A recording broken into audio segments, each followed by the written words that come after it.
ચલો ચાલુ કરીએ. એટલે કે એક અર્ધગોલક, અહીંયાનો અર્ધગોલક પદાર્થ પર શંકુ ગોઠવેલો છે, અથવા એવું બોલે એક શંકુ શેના ઉપર, અર્ધગોલક પદાર્થ ઉપર ગોઠવેલો છે. કોઈ પણ રીતે બોલે.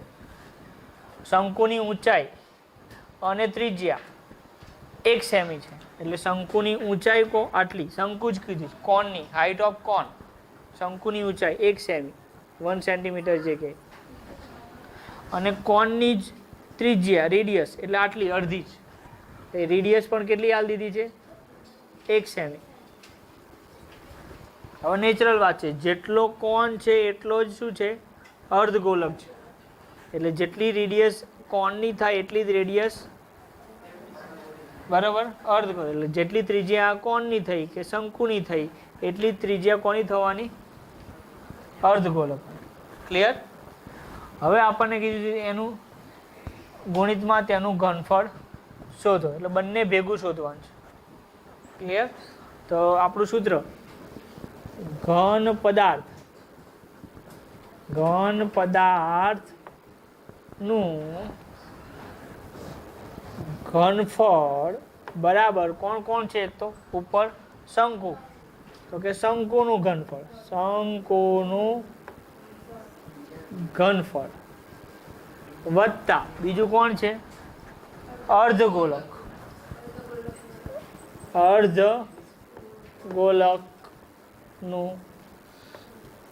ઘનફળ, વોલ્યુમ ઓફ ધ સોલિડ, તમે એવું લખો તો પણ ચાલે, સોલિડ ઇક્વિપમેન્ટ કોઈ પણ, ચલો okay, solid object, volume of solid object, હા જે તમે લખો એનો કોઈ ઇસ્યુ નથી. ક્લિયર? ચલો સમજ્યા?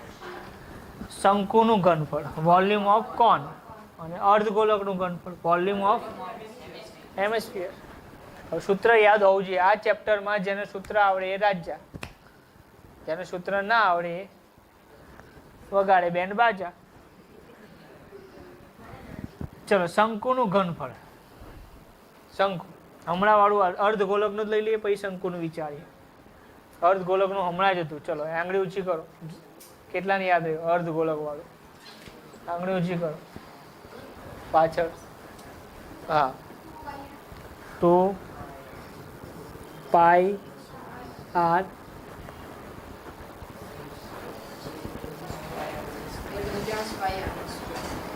બે તૃતીયાંશ પાઈ આર નો સ્ક્વેર,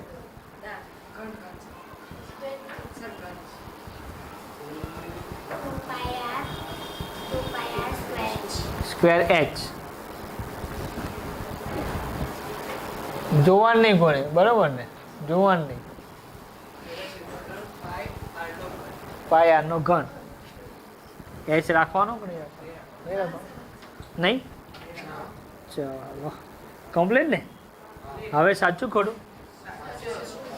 સાચું. બોલો, 5 મિનિટ પહેલા આપણે દાખલો ગણાયો છે. હવા સમજો છો ને? તમે એ જ દાખલા ગણી શકશો, એ જ વસ્તુ કરી શકશો જે તમે 2, 5, 10 વાર વધારે ને વધારે કર્યા હશે. તો 2 તૃતીયાંશ પાઈ આર નો ઘન, શંકુ, સીધા શંકુ. તો આપણે આમ જોઈએ તો આમ નાનું અહીંયા 1 જેવો ભાગ દેખાય, આમ 1, તો નીચે વધતા વધતા કરતા કેટલો સમજવાનો? 3 જેવો છે નહીં, પણ આવું વિચારવાનું શંકુ આવે ત્યારે. એક છે નીચે 3 જેટલું ફાલેલું છે, સમજ પડી?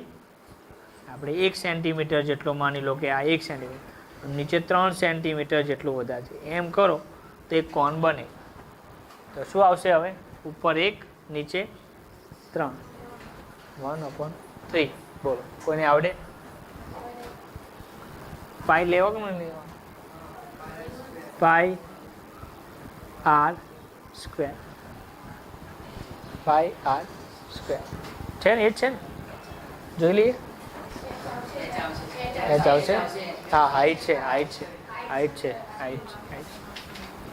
ચલો, પાઈ આર સ્ક્વેર એચ કમ્પ્લીટ. હવે છે ને, એકવાર જોઈ લેવું, કારણ કે બરોબર છે. Perfect perfect complete. કેમ એચ લીધો?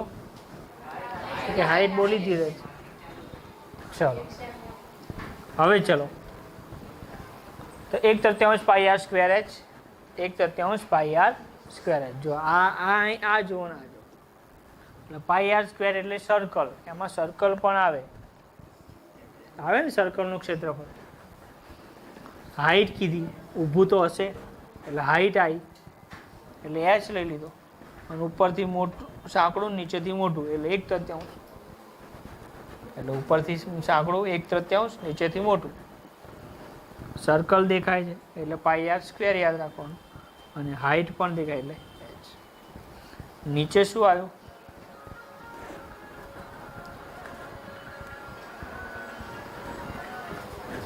નીચે શું આવ્યું? તો 2/3. આમાં 3 રીતે બતાવવા માંગે છે. આવું જ્યારે આવે છે ત્યારે આમ અને પછી આમ બતાવવામાં આવે છે. આખું હોય તો 4 ભાગ પડે એવું કહેવા માંગે છે. અડધું હોય તો આ નીચેલો, આ બાજુથી આ બાજુનો ભાગ 1, આ બાજુથી પેલી બાજુનો ભાગ 2, અને આ ઉપરનો 3. એમાંથી 2/3, અને પછી પાઈ આર નો ઘન ક્યુબ. ચલો હવે સીધા દાખલા ઉપર જઈએ. પાઈ લેવાના કીધા, પાઈ શોધવાનું કીધું. પાઈના ગુણિતમાં, તો પાઈ એટલે ના, પાઈનો પાઈ રાખવાનો. આમાં આપણને પાઈનો ગુણિત જ કીધું છે, પાઈના માપમાં જ જવાબ લેવાનો, તો પાઈને બદલવાનો નથી. ક્લિયર? એટલે પાઈ નહીં રાખો. આર એટલે રેડિયસ, રેડિયસ 1 સેમ, એટલે 1 2 ટાઈમ્સ 1 × 1. અને h ફોર હાઈટ, ઊંચાઈ પણ એક જ છે, ત્રિજ્યા પણ એક જ છે. 2/3 પાઈ એના આર, 1 નું h છે, 1 2 3. હવે એક સાથે કોઈ પણ સંખ્યાનો ગુણાકાર એક જ આવે, એ જે પોતે હોય એ. સમજ પડી?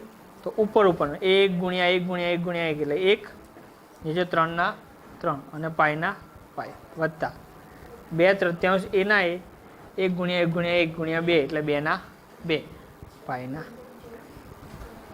આટલે સુધી ક્લિયર? ચલો અહીંથી જેને આઈડિયા સ્પાર્ક થાય એના 80% પાક્કા. આવું આવે એટલે શું કરવાનું? એને જે આવે એને 80% પાક્કા. આંગળી ઊંચી, એને 80% પાક્કા. આટલે એને ઊભું રહે એટલે હવે શું કરી શકું? 80% પાક્કા.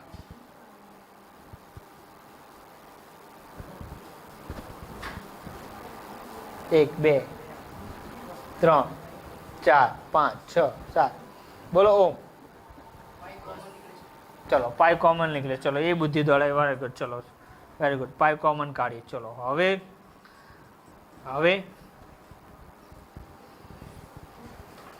એ પણ એક ઓપ્શન હતો, પણ એ ના કર્યો તોય ચાલે તેમ. ચલો હવે પાઈ બંનેમાંથી કોમન કાઢ્યા એટલે 1/3 અને 2/3 રહ્યા. ચલો હવે શું? 1 2 3 4 બસ, બીજા કોઈ નહીં. અંકિત આટલું ખબર ના પડે આમાં શું કરવાનું? નહીં તો બીજા બધા આવે ત્યારે જે પ્રોસેસ કરું ને એ મને કાલ 20 વખત જોઈએ. આજ રાતે જ જઈને 20 વખત કર્યા પછી મને વોટ્સએપ કરવાનો. समझ पड़ी? बोल. क्या कट करने का? क्रॉस में कट करने का कैसे? ये गया 3 और 2 कैसे कट होगा? सेम कट हो सकता है. तो मैंने कट किया, देख बराबर है. चलो नहीं अब पति गई. समझ पड़ी? हाँ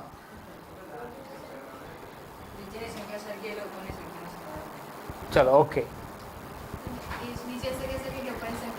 हजू कोई ઓકે ઓકે. એટલે નિયમ શું? નિયમ લસા એલસીએમ. અપૂર્ણાંક સંખ્યા આવે, ઉપર નીચે સંખ્યા આવે, બે સંખ્યા ઉપર નીચે આવે, વચ્ચે વધતા કે ઓછા આવે તો લસા લેવો, એલસીએમ. લસાનો નિયમ છેદ સરખા હોવા જોઈએ. છેદ સરખા જ છે,